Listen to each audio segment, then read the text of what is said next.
Nós temos um grande problema permeando a nossa sociedade num todo: o descredenciamento, a perda da credibilidade. Isso é algo que não vem de hoje, já há algum tempo. Nós ouvimos e vemos a desconstrução da credibilidade de diversas instituições. Hoje, quando nós olhamos para a instituição política, partidária, nós olhamos com um descrédito imenso. E alguns de nós chegamos ao extremo de dizer que não há sequer um político honesto. Sabemos que isso não é verdade. Provavelmente ainda existe muitos, mas nós não sabemos onde eles estão. Hoje, quando olhamos, por exemplo, para a nossa instituição, que tem por missão guardar a nossa sociedade, ou seja, a nossa polícia, seja na esfera militar, civil ou federal, nós temos basicamente níveis diferentes de comprometimento. Quando olhamos hoje para a polícia militar, praticamente ela está totalmente descredenciada. Se nós olharmos para a polícia civil, talvez olhemos com melhores olhos. Se nós olharmos para a Polícia Federal, talvez isso melhoraria. Inúmeras instituições ou estruturas, por exemplo, de profissionais liberais, hoje, seja pedreiro, eletricista, encanador, certo? Funileiro e outras coisas. Nós estamos vivendo um ambiente de perda de credibilidade, onde basicamente ninguém mais tem crédito. Nós estamos vivendo no ambiente religioso a perda da credibilidade dos líderes. A cada dia que passa, envolvimentos, histórias, homicídios, falcatruas, adultérios, divórcios.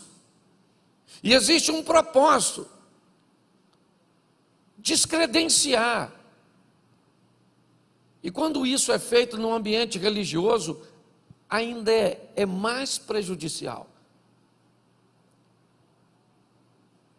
Então, olhar hoje para a nossa sociedade e procurar cristãos verdadeiros já é um problema para muitos.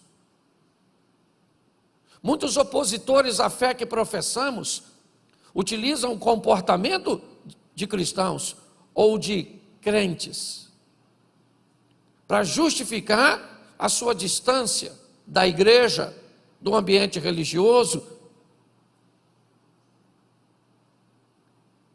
É muito importante nós entendermos isso, porque é contra isso que nós estamos lutando. Basta uma pandemia, que na verdade é global, mas, por exemplo, basta um ambiente chuvoso e algumas outras situações para que pessoas já enfrentem e sejam vencidas pelas dificuldades. Pautado nisso, no domingo eu falei sobre diminuir os erros e buscar a santidade. Eu falei sobre ser santo, entrar num processo de santificação. Eu mostrei que aquele que peca é escravo do pecado, e para você diminuir seus pecados, você vai precisar mudar de senhor. O pecado não pode mais ser seu dono, e para você trocar de senhor, alguém precisa te comprar, porque um escravo não pode libertar a si mesmo. Então Cristo vai à cruz e derrama seu sangue para nos comprar do pecado e nos fazer verdadeiramente livres, onde temos a opção de servi-lo ou não. Enquanto estávamos presos no pecado, o pecado nos obrigava a cumprir os seus desejos, mas agora que pertencemos a Cristo, nós temos a opção, pois Cristo não nos obriga a vivermos uma vida de santidade. Foi mais ou menos isso que eu mostrei. Mostrei porque erramos, não conhecendo as Escrituras e nem o poder de Deus. Mas hoje, eu quero falar sobre dois probleminhas muito sérios, que a maioria de nós enfrentamos na hora de sermos cristãos de verdade: o medo e a vergonha. São dois grandes opositores à nossa fé. Todas as vezes que nós somos expostos ao perigo,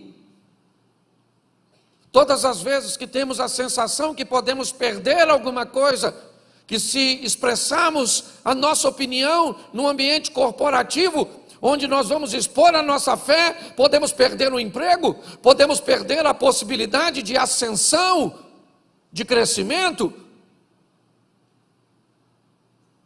podemos ser interpretados como pessoas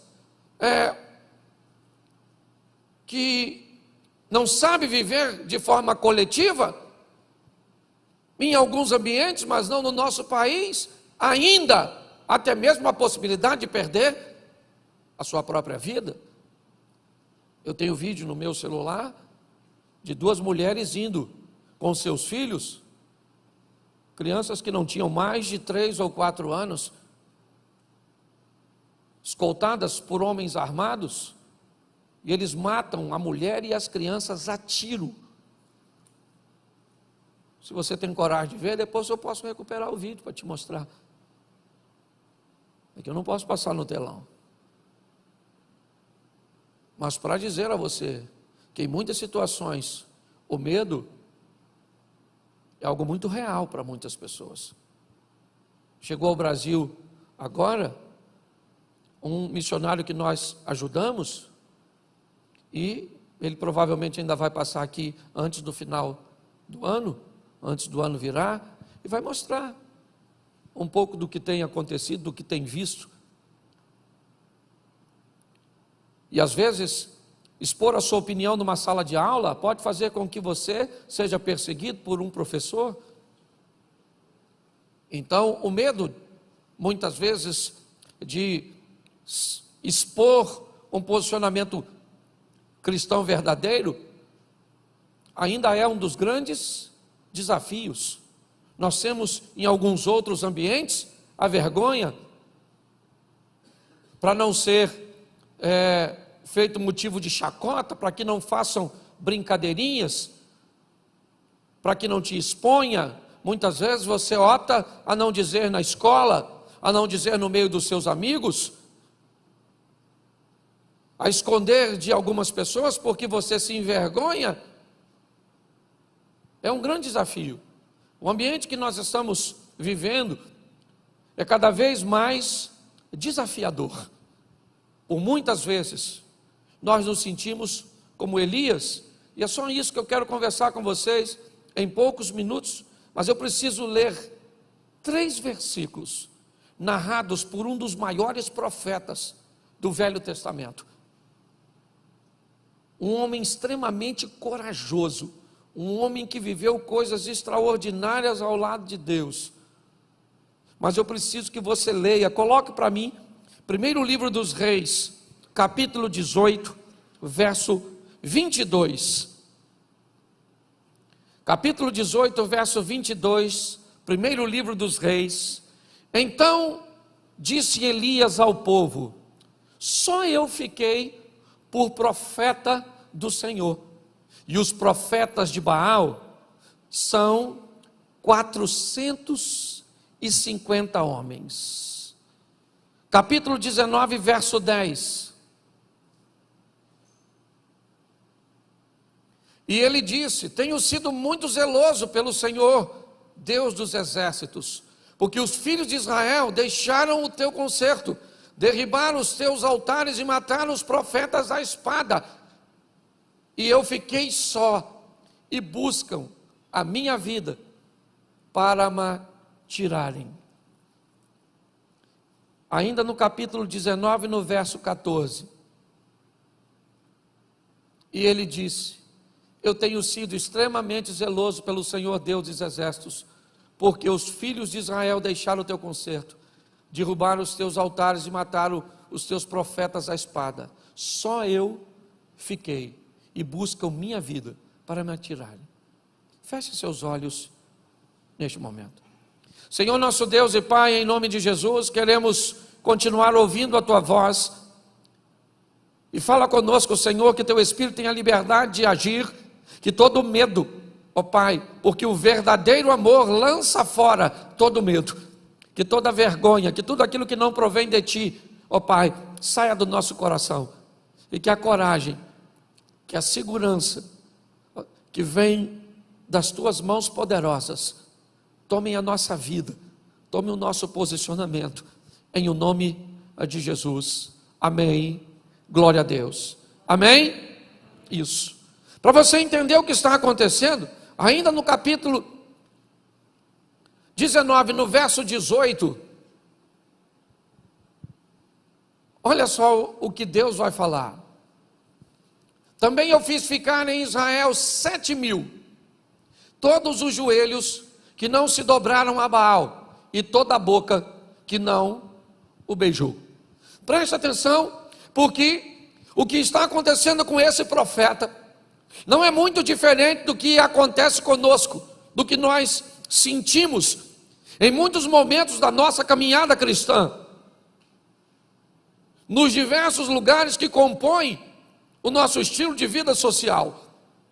Nós estamos olhando Elias, o profeta, por 3 vezes, isso ainda é mencionado lá no Novo Testamento, em Romanos, mas por 3 vezes aqui, ele está falando sobre solidão, falando sobre um estilo de vida onde ele se sente só, onde tem poucas pessoas para oferecerem apoio umas às outras. Elias está se queixando de que o ambiente que ele está inserido é um ambiente tão contaminado, é um ambiente tão inapropriado, porque como alguém se sente só no meio de um povo que Deus formou? Esse cara não está na Babilônia, não está na Síria, não está na Pérsia, não está na Grécia, ele não está em Roma. Esse camarada, ele está em Samaria. É importante nós entendermos isso. Esse é o território do povo de Deus. Esse é o povo cujo qual Deus entrou com mão forte no Egito para tirar. Essa é uma geração mais à frente daquela que viu os milagres, que entrou em Canaã. Então esse camarada poderia se sentir sozinho em qualquer ambiente, mas não nesse. Esse indivíduo está dizendo: eu fiquei só, num ambiente onde só Baal tem 450 profetas, Azera tem mais 400, metade desse governo é pagão.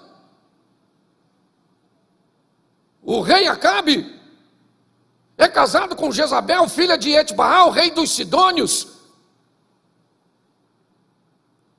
O que nós estamos olhando é um ambiente totalmente hostil, inóspito, inadequado, que tem por propósito acovardar as pessoas, matarem os profetas, e aqui matarem no sentido literal. Hoje, o propósito também é matar, destruir a nossa fé, a certeza da vitória que Deus nos promete.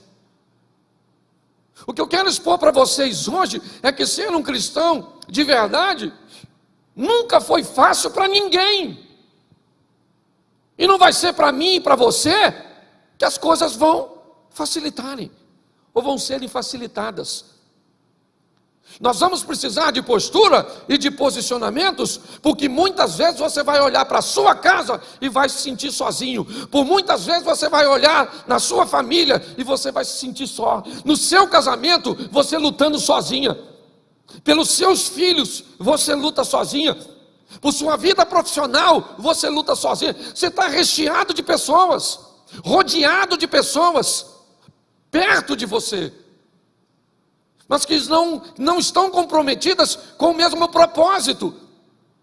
E pior, você vem para uma igreja, um ambiente onde você esperaria que todos que estivessem aqui estivessem intencionados em se relacionar com Deus de verdade, e você começa a descobrir que não é bem assim, que tem joio no meio do trigo, que tem cabrito no meio das ovelhas,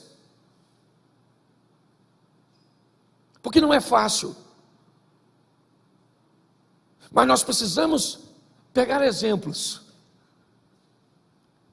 porque Elias disse: eu fiquei só 3 vezes, mas no verso 18 Deus falou assim: Elias, deixa eu falar uma coisa para você, eu conservei 7.000, o cara estava achando que era a última bolacha do pacote, e Deus está dizendo para ele: 7.000 eu separei, que não dobraram os joelhos, nem beijaram a Baal.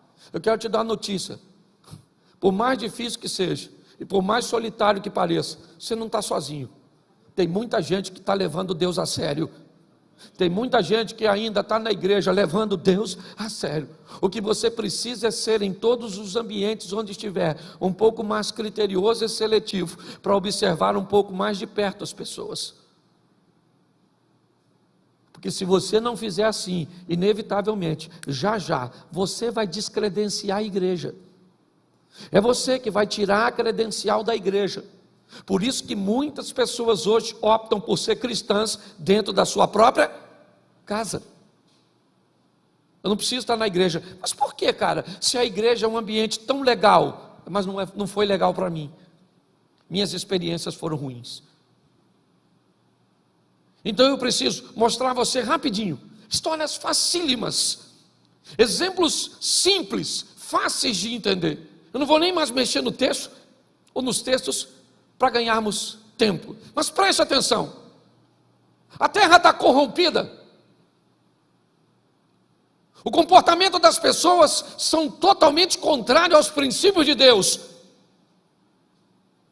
Mas naquele ambiente onde Deus está intencionado em destruir tudo, Ele acha um homem. Noé achou graça aos olhos de Deus. Deus olhou para aquele homem, mas numa sociedade, pois é, naquela sociedade, Deus achou um camarada que estava disposto a levá-lo a sério. E Deus, essa é a grande questão, através daquele indivíduo, Deus vai montar uma estrutura. Com quanto? Vamos lá: Noé, sua esposa, Sem, Cão, Jafé e suas 3 esposas, 3 filhos, 3 noras e o casal. Deus vai mudar a história com 8 pessoas. Mas preste atenção: que tipo de pessoas eram essas? Que tipo de envolvimento elas eram capazes de obter, de se dedicar? Sabe qual é o grande desafio hoje? Nós temos medo porque convivemos com pessoas erradas. Nós temos vergonha porque convivemos em ambientes errados. Muitas vezes, se você estiver num ambiente que não é para você estar, ou você vai se comportar como as pessoas que estão lá para agradá-las, ou você vai ficar lá com um comportamento totalmente oposto, um peixe fora d'água. Esses dias um grande amigo meu fez aniversário, e eu não podia deixar de ir, e eu não podia chegar no começo. Ia ser um almoço, eu não podia ir no almoço, eu tinha um compromisso, e eu tinha que chegar lá por volta de 3, 4 horas da tarde. Cheguei em casa de viagem, tomei um banho e fui no compromisso, no aniversário do meu amigo. Não podia deixar de ir, o cara é meu amigão. Quando eu cheguei com o carro no sítio, a música já dizia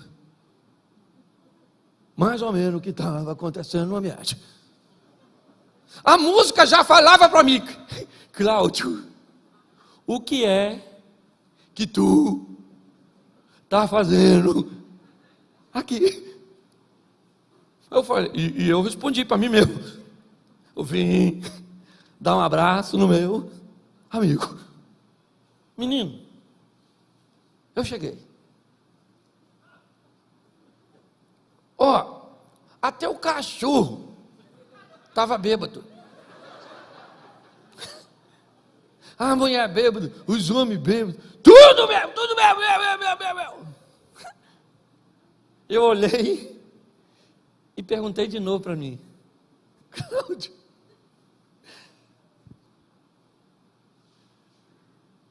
aí vem a turma da foto. Aí é que é maneiro. Tira uma foto aí comigo? Aí eu tinha umas 50.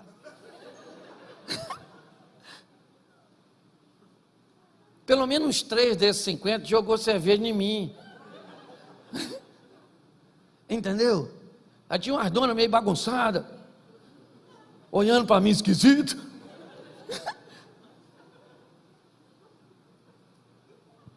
Querido, deixa eu falar uma coisa para você. Eu dei um abraço ao meu amigo e ele estava tão bêbado que eu acho que ele nem sabe que eu fui. Talvez vai descobrir se assistir isso. Aí eu cumprimentei, dei um abraço, comi um pedaço de carne, fiz aquilo. Fiquei uns 30, 40 minutos, onde a maior parte foi de foto. E aí eu pergunto quantas pessoas viram aquelas fotos e devia perguntar: o que é que o pastor Cláudio está fazendo num ambiente desse? Sabe por que às vezes nós não conseguimos ser santos? Profeta Isaías, capítulo 5 ou 6, certo?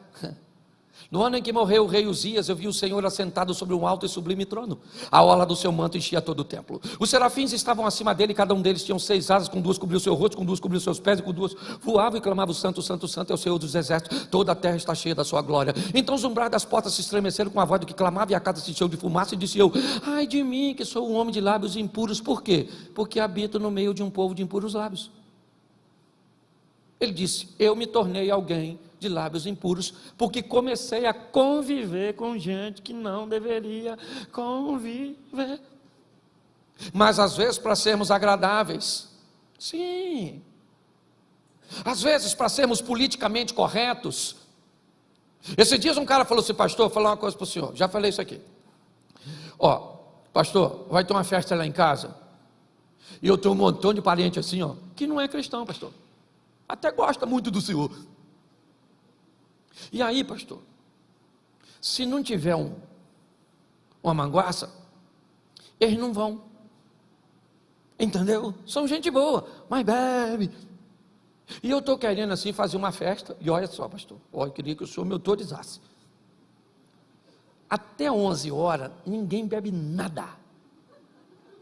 Depois de 11, lá no cantinho, preparei lá uma caixa de cerveja só, pastor. É só 4 pessoas que bebe. O que o senhor acha? Eu falei: fantástico. Fantástico, genial, certo? O senhor botou num cantinho a caixa de cerveja, os seus parentes vão lá, a gente boa, depois de tal hora, certo? Você vai respeitar, eles vão beber. Ele falou: o senhor achou? Eu falei: achei legal. Só queria fazer uma pergunta para o senhor. Quando o senhor vai na festa na casa deles, quanto tempo eles ficam sem oferecer bebida para homenagear você? Ele falou assim: homenagear? Eu falei, porque você vai botar lá para recebê-los. Então eu quero saber, de que hora a que hora, quando você vai na festa na casa deles, ele diz assim, não vão beber de 8 da noite até 10 da noite, só porque fulano vem.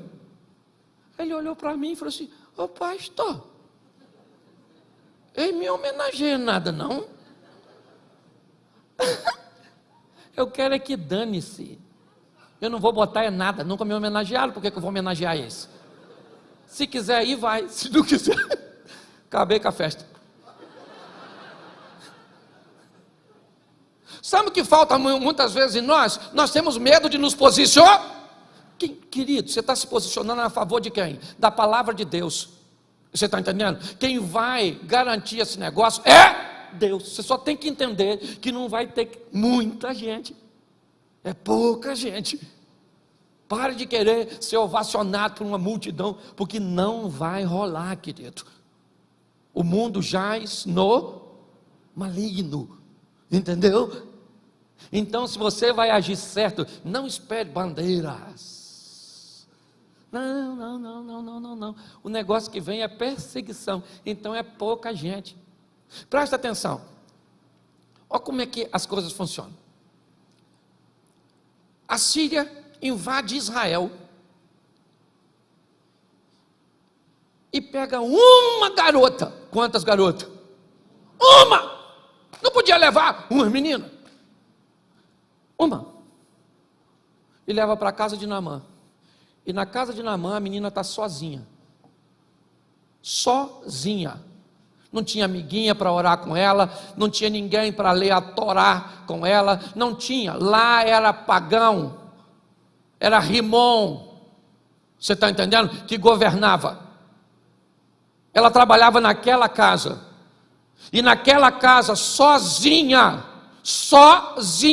ela resolveu se posicionar com Deus, e Deus fez um milagre naquela casa, curando o seu Senhor.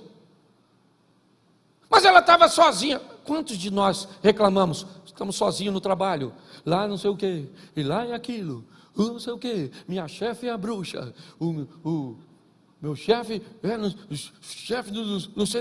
Qual o problema, querido? O nosso Deus é maior do que tudo isso.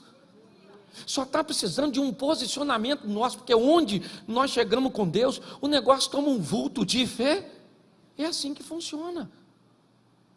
Mas nós precisamos ter coragem e entendermos que um cristão verdadeiro, ele não precisa estar na igreja e no meio de crente para ser cristão. O texto diz que Deus olha para o ambiente onde Noé está inserido, e o negócio estava difícil, mas ele achou alguém naquele ambiente corrompido que resolveu viver. Uma menina é levada cativa para Síria e faz todo um movimento. Você pega, alguns meninos em particular são levados para a Babilônia. Pouca gente, basicamente 4 não se dobraram diante da estátua. Inúmeras vezes nós podemos imaginar que muito mais do que 4 rapazes são levados dali para cativeiro, o que indica provavelmente que os outros dobraram seu joelho, adoraram. Mas aqueles rapazes resolveram se posicionar. Todas as vezes, quer no Egito, quer na Babilônia, quer na Pérsia, quer em Roma, já lá no Novo Testamento, nós vamos ver pessoas que resolveram assumir uma postura e manter um estilo de vida de integridade, que fazia com que Deus se manifestasse no meio daquela história e mostrasse para todos quem Deus era na vida de pessoas simples. O que nós precisamos é entender que Deus não muda, nele não há sombra de variação. Ele não é homem para que minta, nem filho do homem para que se arrependa. O que está acontecendo não é que Deus não age, é que nossas ações não viabilizam o milagre que precisa acontecer. Está na hora de nós assumirmos um compromisso com Deus. Uma postura que diga: que estilo vai ser meu casamento? Que estilo, perdão, como vai ser meus negócios? Como é que é a minha caminhada de fé? Ninguém é bobo, gente. Ninguém é bobo. Todo mundo sabe como funcionam as coisas. Vocês estão aqui caminhando comigo, mas está todo mundo de olho em mim.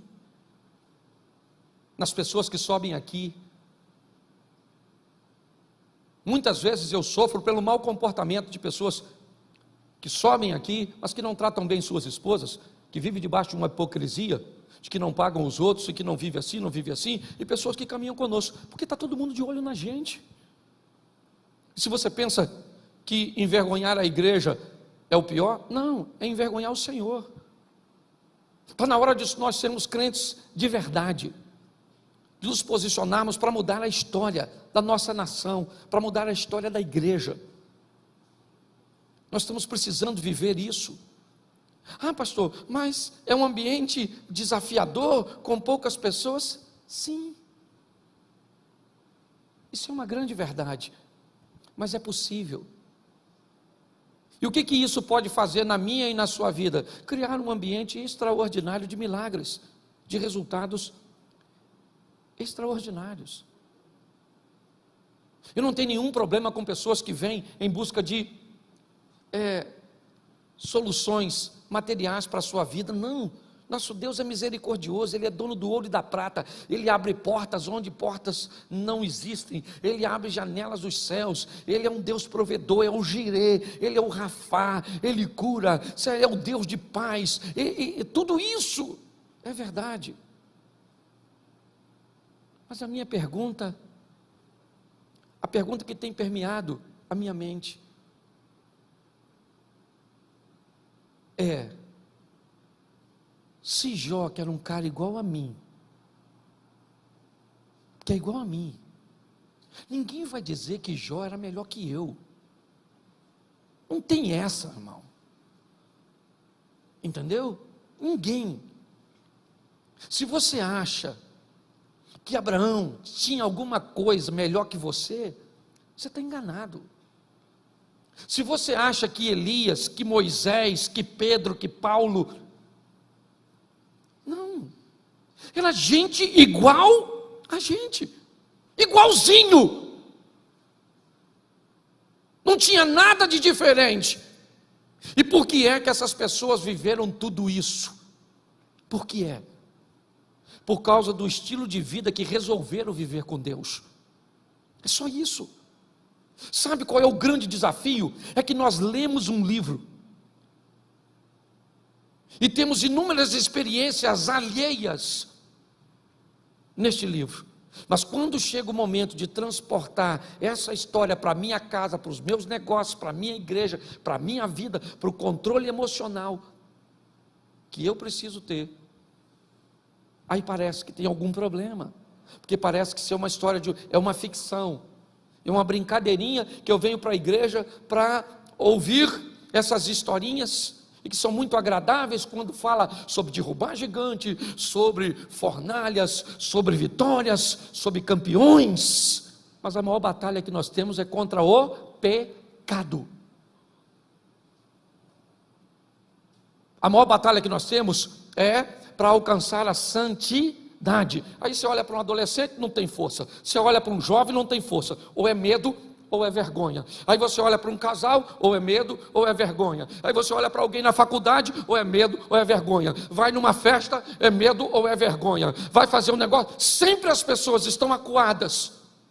Medo ou vergonha estão impossibilitando essas pessoas de viverem o extraordinário com Deus. Nós precisamos hoje assumir um compromisso. E sabe qual é o maior desafio do meu ministério? É que eu estou saindo daqui para pregar as palavras que eu estou pregando aqui, e ninguém quer mais me ouvir.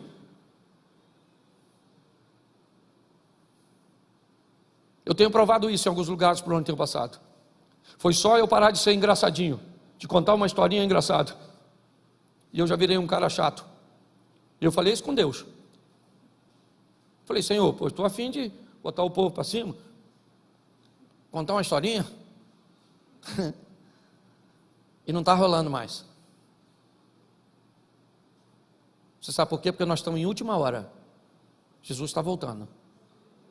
E antes da gente ir embora, Ele está querendo nos dar uma oportunidade de vivermos o extraordinário.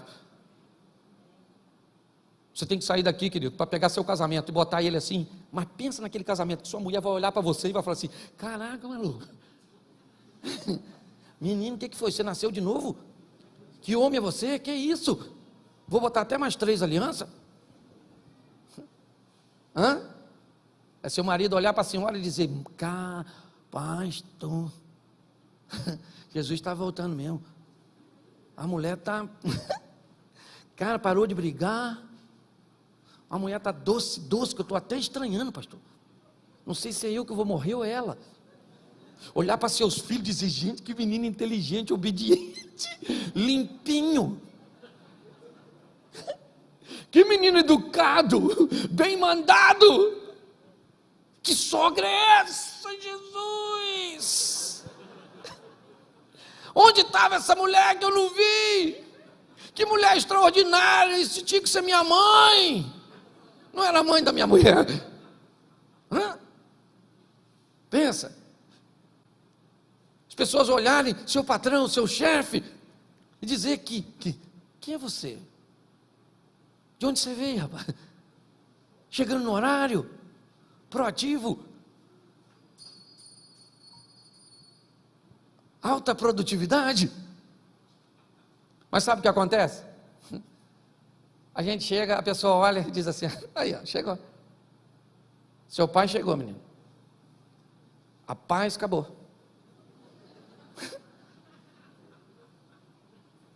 Os meninos estão aí? Tá, por isso que está tudo bagunçado desse jeito. Sua mãe está aí, não está? Pare para pensar. Está na hora de nós vivemos um incrível, extraordinário. Sei que tem pouca gente. Esse montão de gente que está aqui ouvindo, e até tem muito mais talvez na internet, se é que não saíram, uma maioria quando me ouviram falar, porque o assunto não é tão interessante. Pergunto eu, dá para ser cristão de verdade? A pergunta é essa: dá para ser? Dá para fugir do pecado? Dá para olhar e vai dizer: quem olhar para mim vai ver Deus na minha vida? Você sabe o orgulho que eu tenho desse negócio? Eu estou chegando em casa cansado, um camarada parou, abordou minha mulher lá em casa, quando eu estava chegando hoje. Um caminhão, e eu doido para entrar em casa. Minha mulher falou: quer falar com você. Eu falei: quer entregar alguma coisa? Não sei, quer falar contigo. Aí eu abri o portão: oi, pai, estou cá. Nossa, estou tão feliz de ver o senhor. O cara quase chorou. 2 homens. Desceu do caminhão para tirar foto comigo, me abraçou. Falou da importância das palavras que a mulher dele ouviu, que ele ouviu. Ele foi embora. Eu falei: Senhor, que maneiro. E eu nem queria atender o moço. Então deixa eu falar uma coisa para você, certo? O que falam de você quando você não está perto? Não precisa falar não.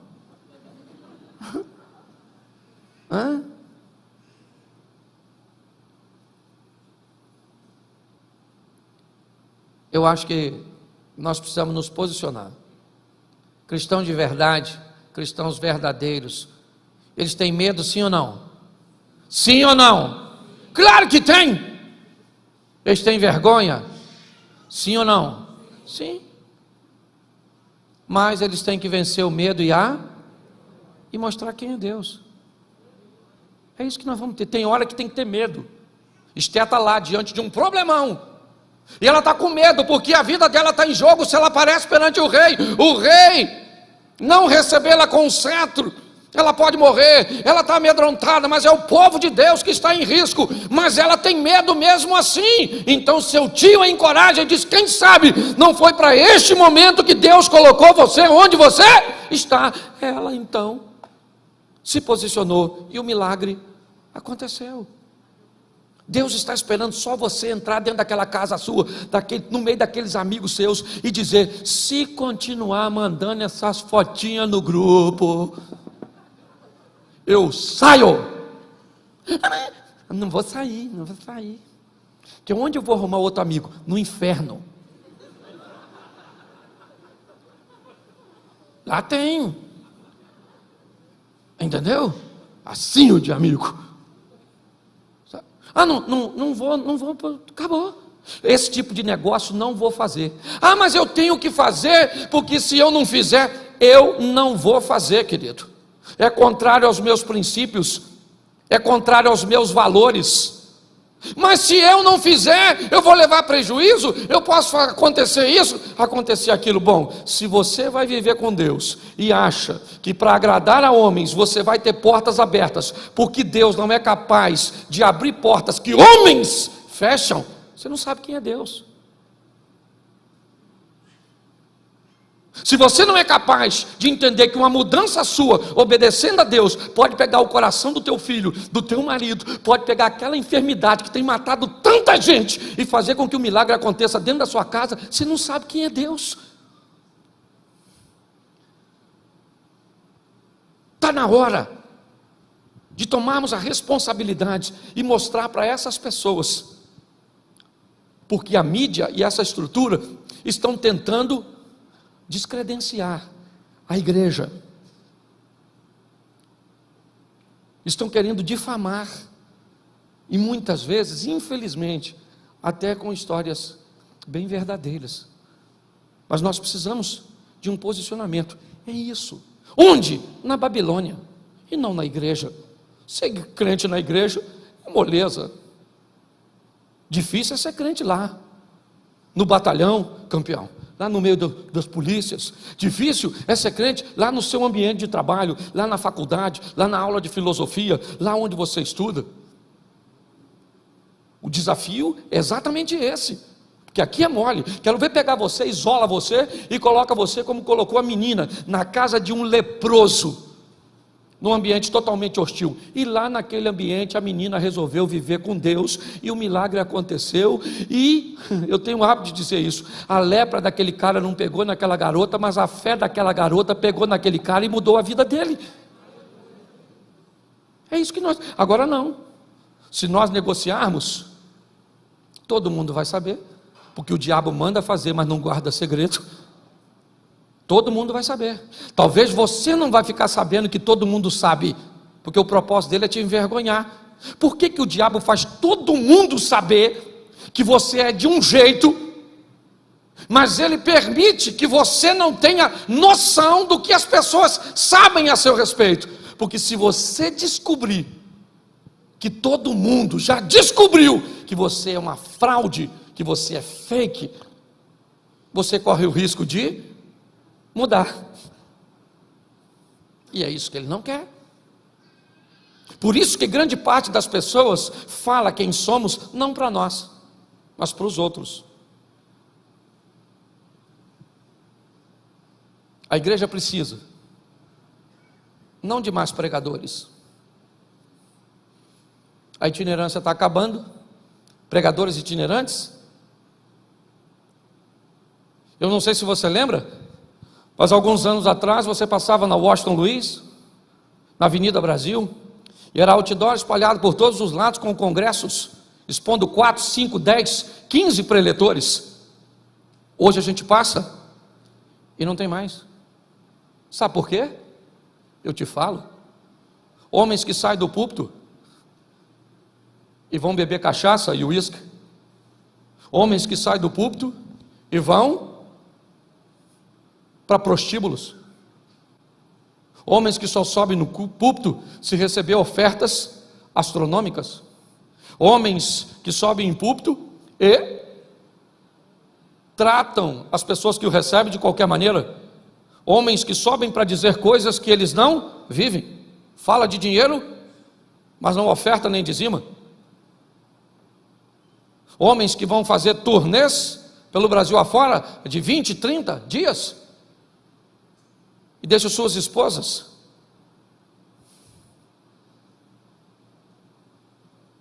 Pastor, tem tudo isso? Tem. Mas tem muita gente séria, comprometida com Deus, que sai do joelho para o altar, que não cobra R$1 para pregar, que trata todo mundo bem, que não é um profissional do púlpito, mas é um ministro do evangelho verdadeiro. Mas pasmem vocês, por causa desse grupo, o ministério itinerante, e eu posso dizer para você, hoje não sou mais o primeiro a nível de mais convites, mas já cheguei a receber, no auge do meu ministério, mais de 150 convites por dia, para pregar no Brasil e fora do Brasil. Abner caminha um pouco e sabe do que eu estou falando. E sabe o que é isso? Uma instituição sendo descredenciada por um grupo. É isso que nós estamos vivendo. E sabe o que é pior? Estão descredenciando Deus do coração das pessoas, por causa do comportamento de algumas pessoas que se dobram, que negociam, que abrem concessão. O meu pedido a vocês aqui hoje, não de Deus, o meu, é de socorro. É de socorro. Porque o que estamos precisando são pessoas que sejam enviadas, saiam daqui agora. Porque eu estou falando aqui 300 pessoas, 400, talvez. Mas se cada um de nós sairmos daqui, para mostrarmos para as pessoas que estão ao nosso redor, quem é o nosso Deus, esse jogo vai virar. Esse jogo vai virar. E aí uma carta, ou melhor, um texto escrito, e eu fecho aqui. Bem interessante, do profeta Malaquias, do capítulo 3 e o 10, nós usamos muito para falar de oferta, mas eu gostaria de lembrar os irmãos, que não tem problema nenhum falar de oferta nesse texto, mas é só lembrar que esse texto estava sendo direcionado para os sacerdotes e para a liderança. Mas no final desse texto, põe para mim aí, campeão, Malaquias, capítulo 3, verso 17.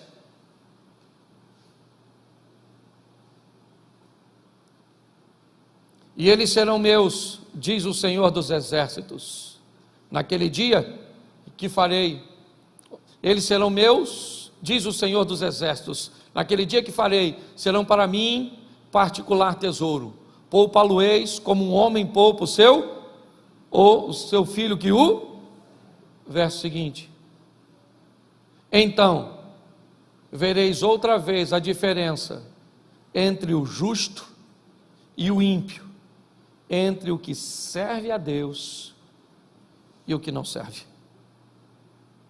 Deus não vai tolerar. E Ele pede de mim e de você uma mudança de postura. Isso tem ardido no meu coração. E pode ter certeza que aquilo que eu prego aqui, em primeiro lugar, eu procuro aplicar na minha vida.